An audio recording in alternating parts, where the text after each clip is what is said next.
Hello and welcome to another episode of Let's Play Final Fantasy Tactics Rebirth. So here we are in Mandelia Plains.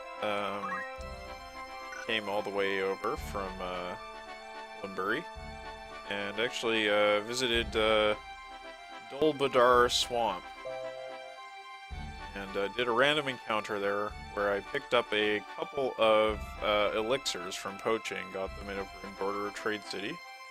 So glad to have those extra elixirs. They are a little bit hard to come by, not extremely hard to come by, but you know, I just like building up a nice stock of them because I do expect I will be needing them, especially going forward into the deep dungeon, as that is getting quite near. I believe it's over here, yes. So, anyways, just take a look at our characters here. The only real change I made is to grab the Dark Sword ability with Igros, and I think that's actually going to be quite useful in the next fight. I could be wrong about that, but we'll see. And there was some story that triggered when I left Igros Castle, so I'm going to show that.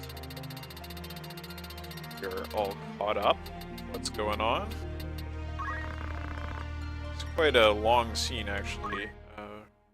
Put the two together, and it becomes quite a long scene.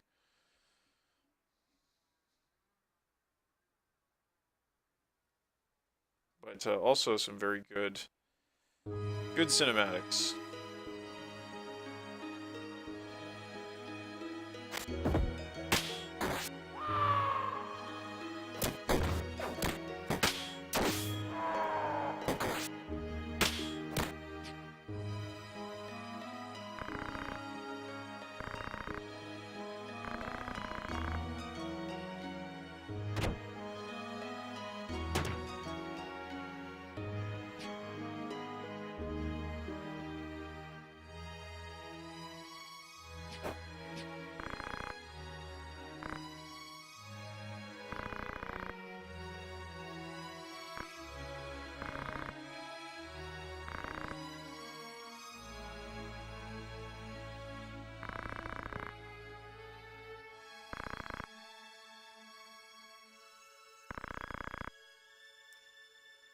So yeah, Ovelia is actually, well, assuming she was actually born to the family that she was supposed to have been born to and was not an imposter, she would be related directly to Orlando, and by extension related to Olan, at least by adoption. Yeah, quite a complicated web of relationships there.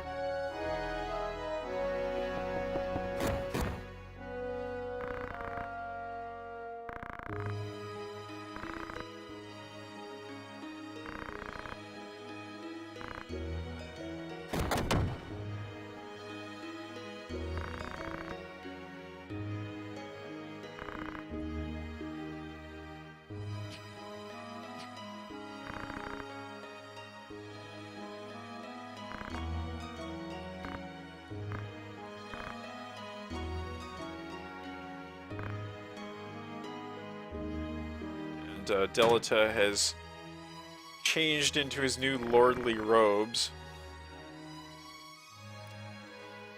And we will recall that Olan was sent by Orlando to protect Ovelia. But instead of just trying to protect her, he decided that he needed to clear Orlando's name.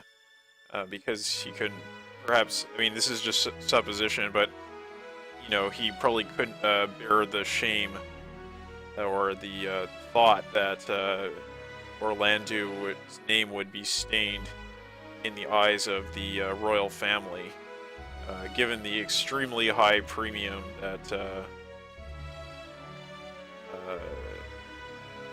Orlando and his family put on loyalty and duty.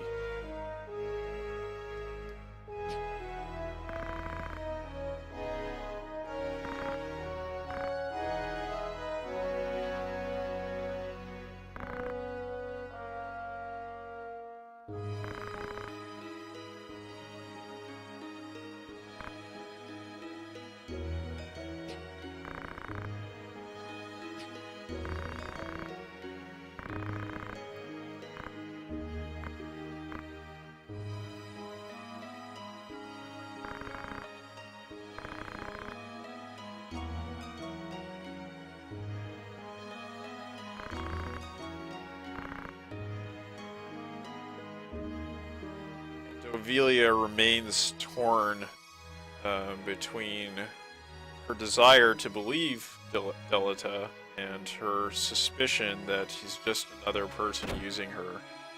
It's a suspicion that continues to plague her. And right there, just faking her entrance or her exit from this room so that she could eavesdrop on this conversation.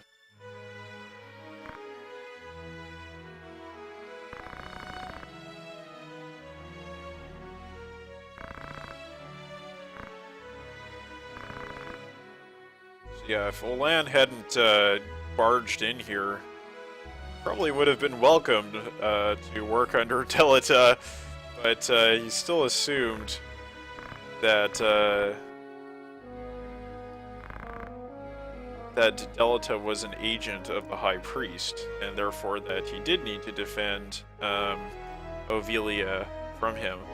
But that's quite a coincidence, because if Ramza had just told Olan about his relationship with Delita and the conversation they had in Zeltenia before going to Bethla, Olan might not have been so worried about Delita killing Ovelia to further the High Priest's plot. But this is the first time that Delita will out his intentions in front of the High Priest's agent here.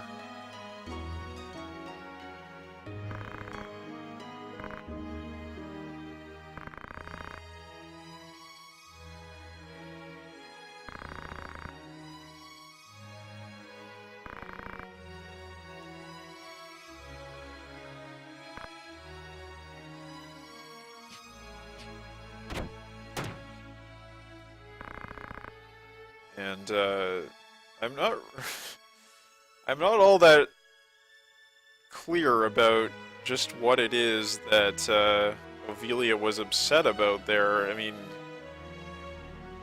it seems fairly obvious that Delita would do that. He said he would put her on the throne, and he basically said that he wanted to marry her, or at least have her at his side.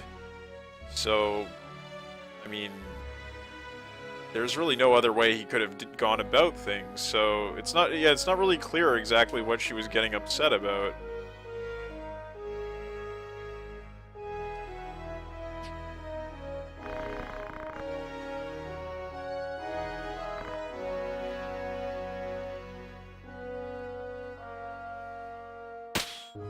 This is a great point here.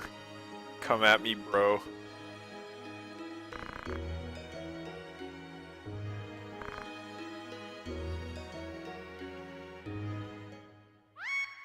So this is probably the first scene in the game where we see Delita just being, you know, completely dominant and in control of the situation. There's still a little bit of doubt about what's going to happen when he's working under Goltana, but now he's really revealed his master plan and is ready to assume the throne. Yeah, I mean, is it... I don't know. It's just not really clear what Ovelia was getting so upset about. I suppose she knew about the part where he wanted her on the throne, but maybe she didn't know about the part where he was going to kill all the opposition.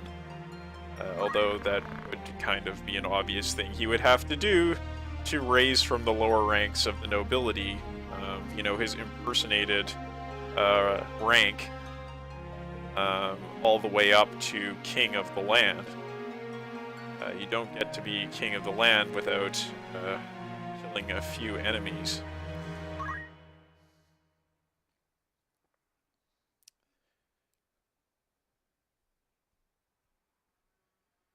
Of course, aristocrats have always got their original position by violence, conquest. In sort of later feudal times, it was possible to purchase an aristocratic position, but generally speaking, even those people were getting rich from conquest, slave trade, and so on.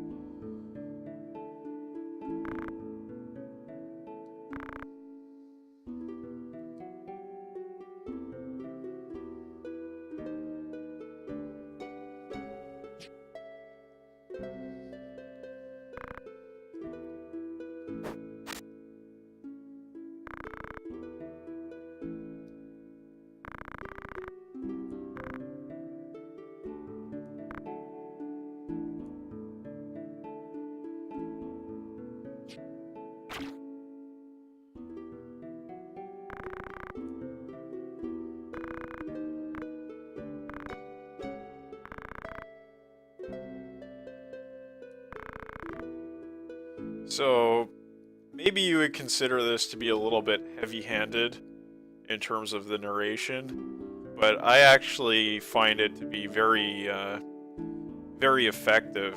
You know, this scene with like the twilight and Zalbeg coming to his father's grave, and this kind of lonely atmosphere where he's accompanied by this one kind of you know, average chemist, just nobody special. Kind of reminds me of some of the minor characters in a Shakespeare play, or some of the common characters in a Shakespeare play that might dispense a little bit of foreshadowing or wisdom in their own way, in their own common words. And yeah, I just really like this scene. I think it's really well done considering the limitations of the medium and this ominous statement that the Beoulve family is about to end in one or in this generation is I think quite effective in sort of shifting the mood from the previous section of this chapter, which was all about going to Limbury, to this section of the chapter where we finally return to the struggles of the Beoulve family and kind of wrap up Ramsa's whole relationship with his family and that whole section of the narrative.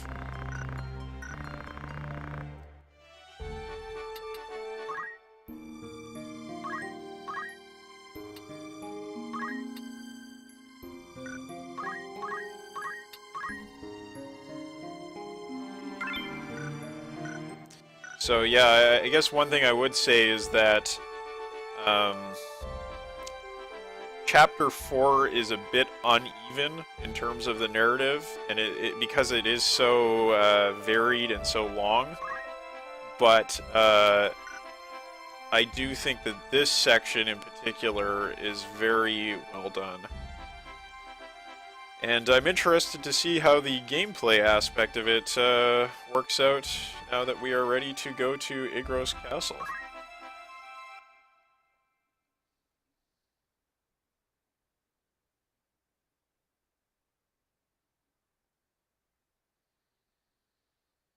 Yeah, I'm sorry, I guess that in the previous scene you wouldn't call that twilight, you might call it dusk. Yeah. It's a dusky sky.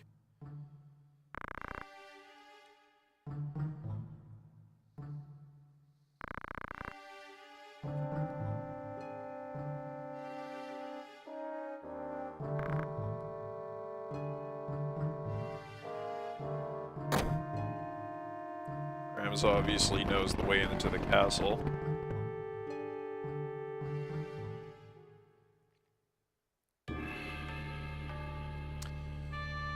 Alright then, so this is the fight against Dysadarg.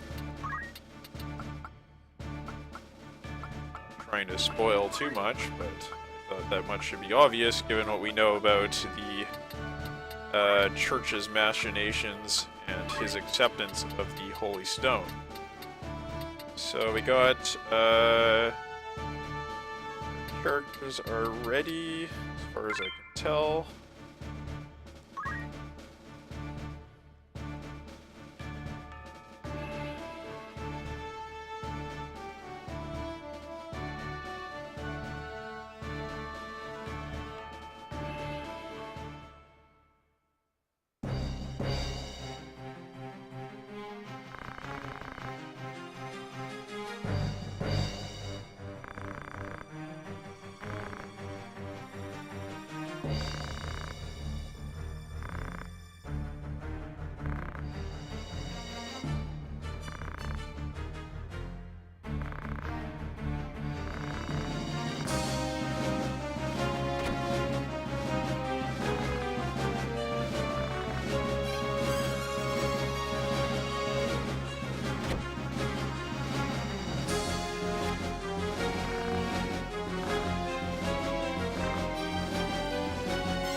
So, as far as introductions to a battle go,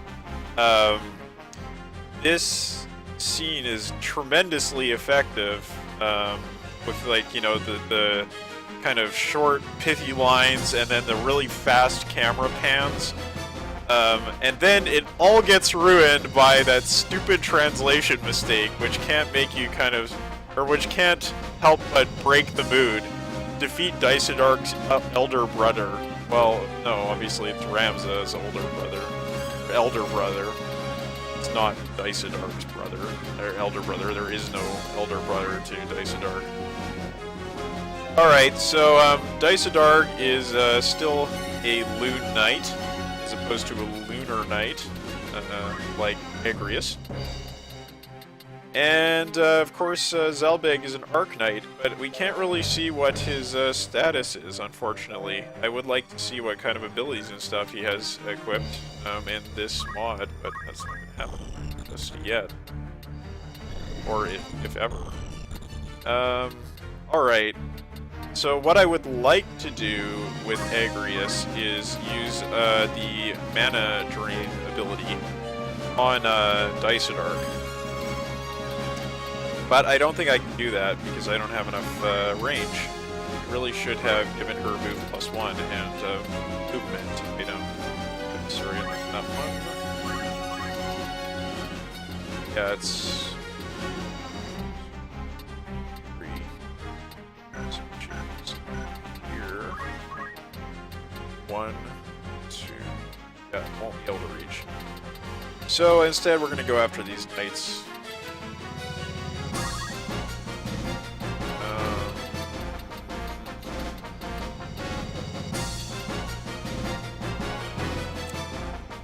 Feeling Dysadarg is going to run back here, but we'll see what happens.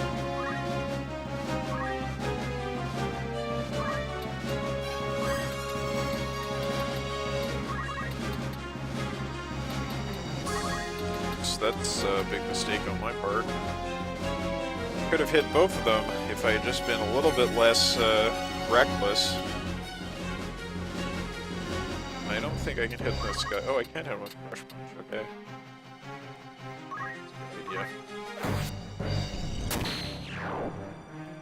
Didn't get the auto kill, but it was worth a try. And kill this guy here.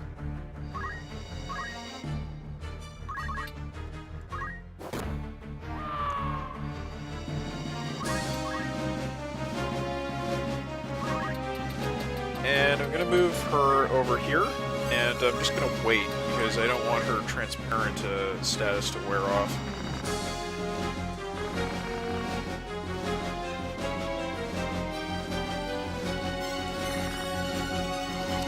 So Zelbeg, quite the badass, a great commander, but not a great politician, and never really gave Ramza too much credit because he was, of course, the half-brother, lesser than. And, finally, he's come around to see Ramza's point of view.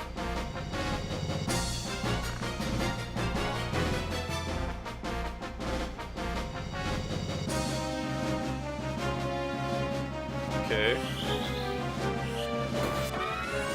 Good idea. Okay, so I didn't actually need to use the mana drain ability because Zelbag just did it for me.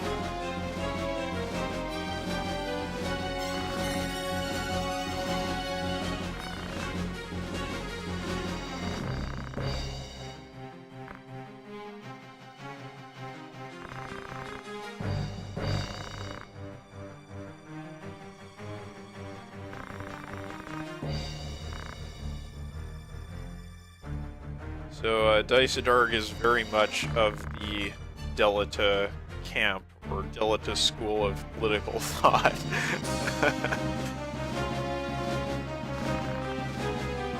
Which is, of course, the great irony. Even, what Dysadarg's, general maneuverings did to Delita's family, and of course it set him on.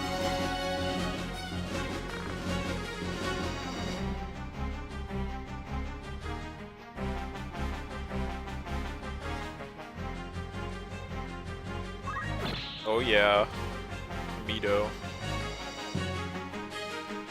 So I'm liking the changes, or I'm not even sure if they really are changes, but I'm just liking the way that Zelbag is playing out in this fight.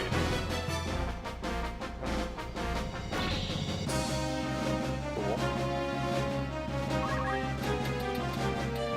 I kind of want to string this out. I don't want to end the fight right away, because I'm enjoying this. I like the scene.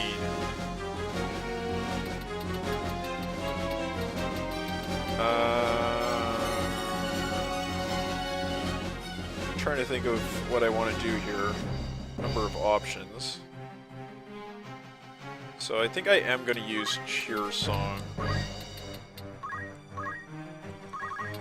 Just because, as I said, I don't want to end things too quickly.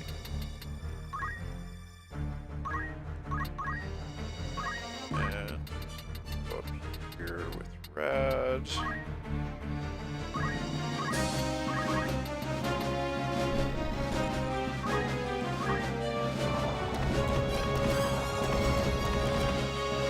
Stuff.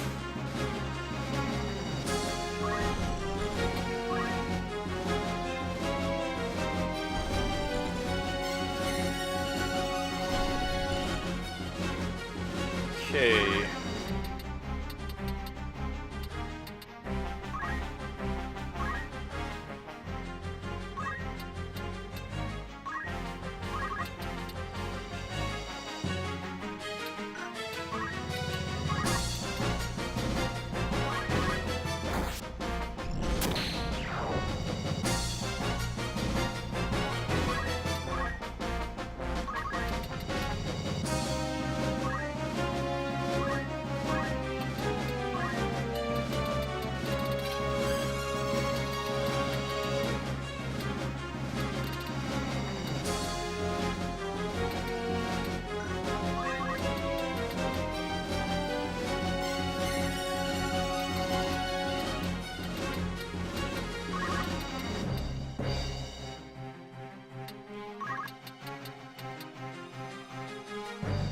Yeah, let's use Cyclops.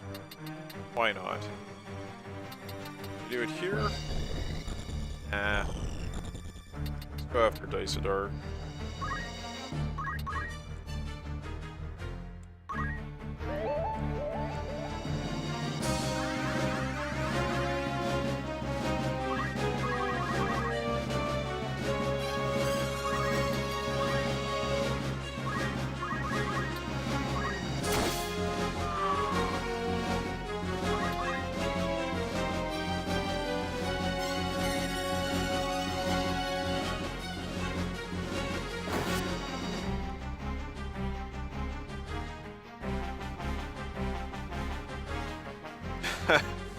Alright. course, I can just fly away with her. Not too concerned. He's got move JP up. What is with that? What is the point of that? I mean, I guess you could grab it off his corpse if you let him turn to a crystal. That's one option.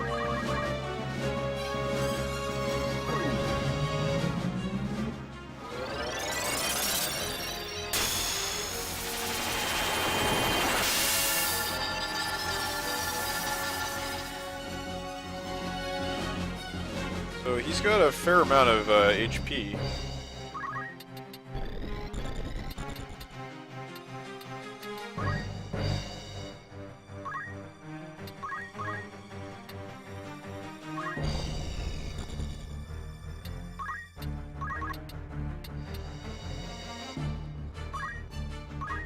Pull off that guy.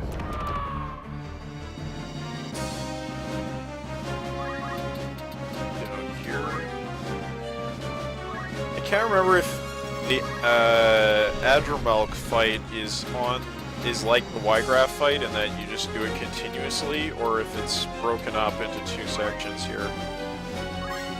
But I guess we'll find out shortly.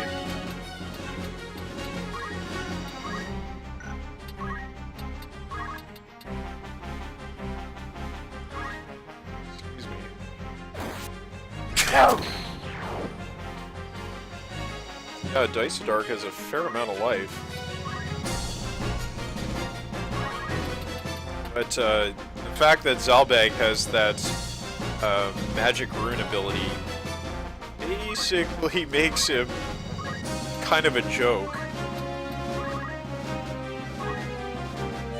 Oh, yeah, why did they... Oh, whatever. Should have cast it on my Geomancer. Guess it doesn't matter.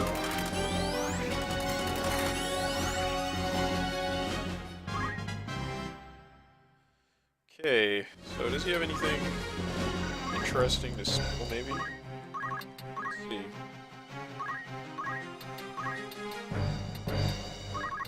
He can steal Neo stuff.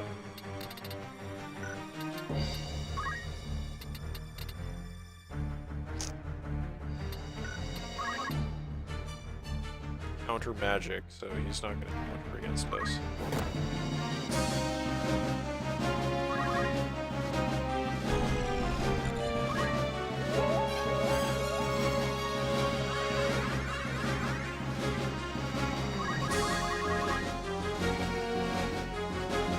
Oh, Zalbag!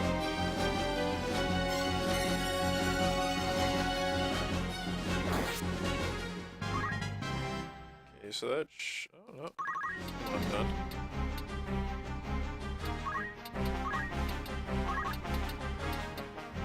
She is getting a little bit low on mana. Unfortunately, I can't steal any from him. I can steal some from one of these knights.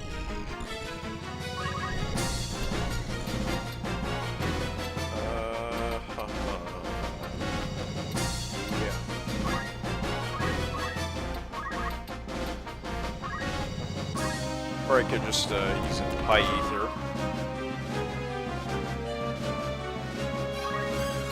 Alright, mission accomplished.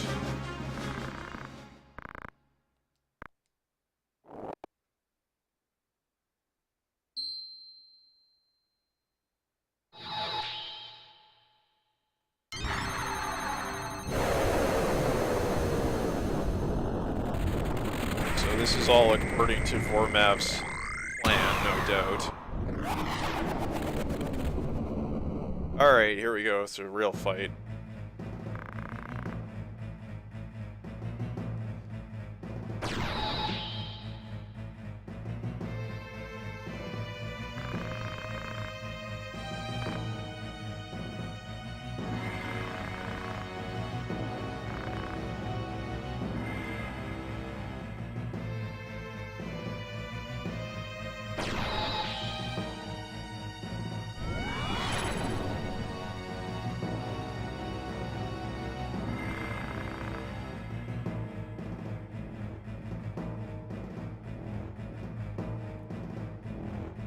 My dancer finds herself in a somewhat awkward position here.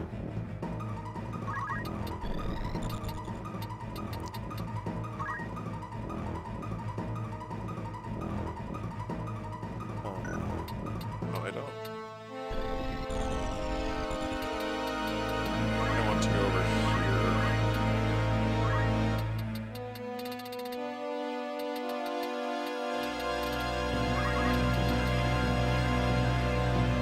Some good damage.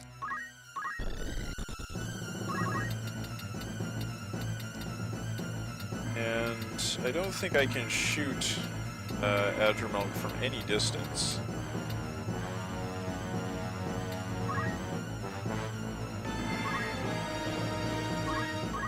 Oh, I can.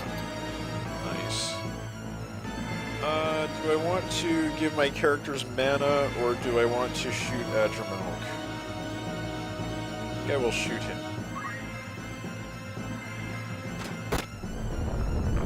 Nice critical.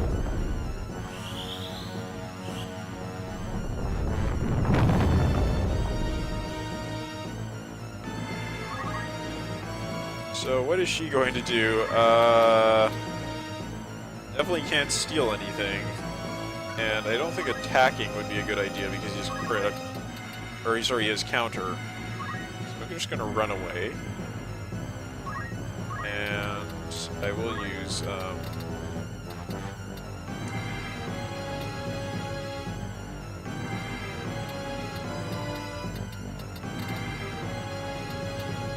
Disillusion could be good.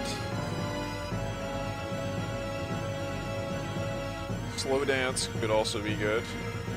I think I'm gonna go with Dissolution because I think it has a better chance of working. We'll see about that.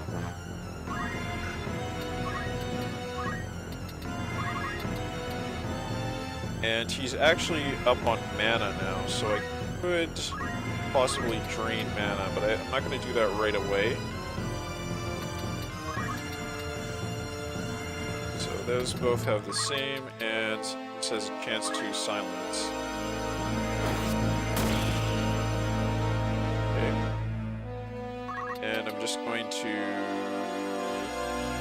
try to scatter as much as I can, although I believe he will use a summon against us.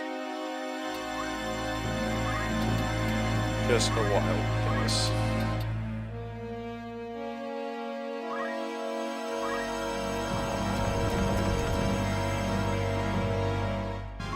Of course, Rad is going to go.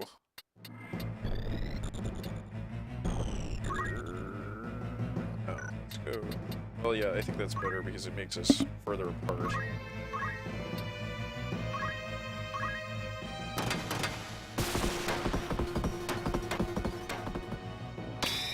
Yeah, there we go. That was effective. And you are going to continue to run away.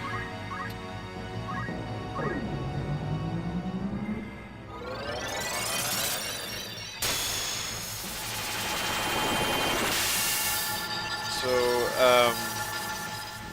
certainly I have a great advantage because I used Cheer Song in the previous battle.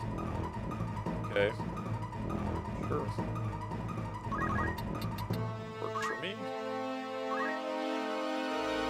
You know, I mean, I have such a speed advantage compared to him.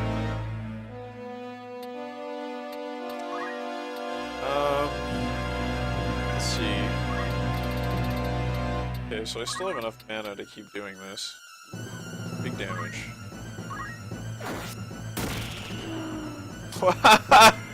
Oh my. So yeah, I think if I hadn't used Cheer Song, that might have been a bit of a challenge. It's quite anticlimactic, really, with Dice Dark first getting basically negated by Zalbag at the beginning of that fight, and then Adramilk not really being able to do much of anything because it was just way too fast.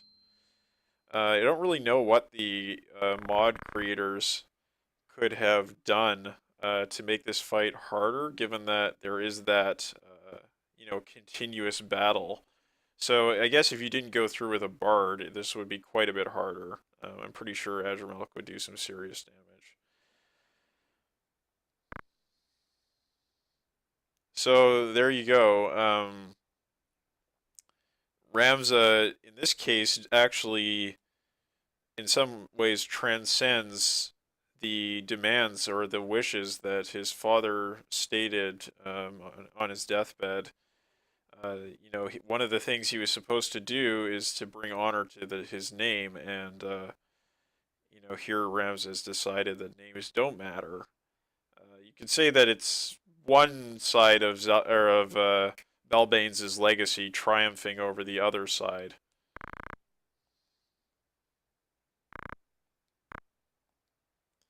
But he's still got to save Alma.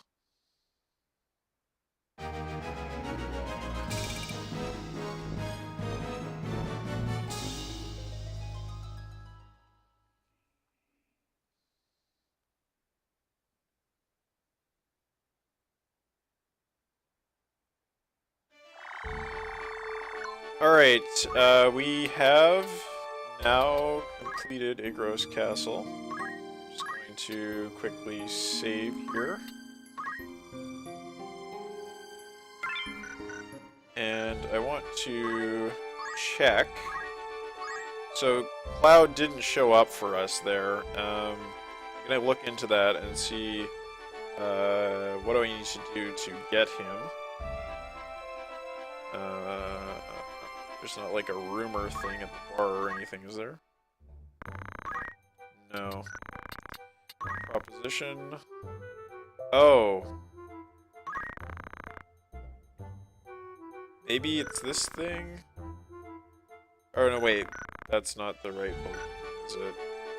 Where's that volcano? Yeah, that's the volcano where you get the sword. Okay, so I'll figure that out. What's going on with the whole Cloud thing. Or if you guys know, just let me know. It's already used guys all the time. I'm not trying to be sexist. Just a habit, bad habit. And according to YouTube metrics, over 90% of the audience is male. So I still don't want to exclude the women who watch this, though. I'm happy that you're enjoying the videos. Yeah, so here we are. Morond Holy Place is our next destination. It is, of course, autonomous of the royal government. It's kind of Vatican-like place, and this used to be a whole continent over here, of which this island was just part of it, and also this Morond Holy Place was also part of it. Anyhow, I hope you enjoyed this video. It was a little bit fun to play through, certainly fun to watch the cinematics, and I'm a little bit disappointed with that fight after the fight that we had in Limbury, but given the constraints that the mod team had to work with, I think they did reasonably well with it. I don't think there was too much that could have been salvaged there, because you just have that prep time you can use to break the battle. And, yeah, I should have another video up tomorrow, where we will go do this fight, which is another highlight of the act.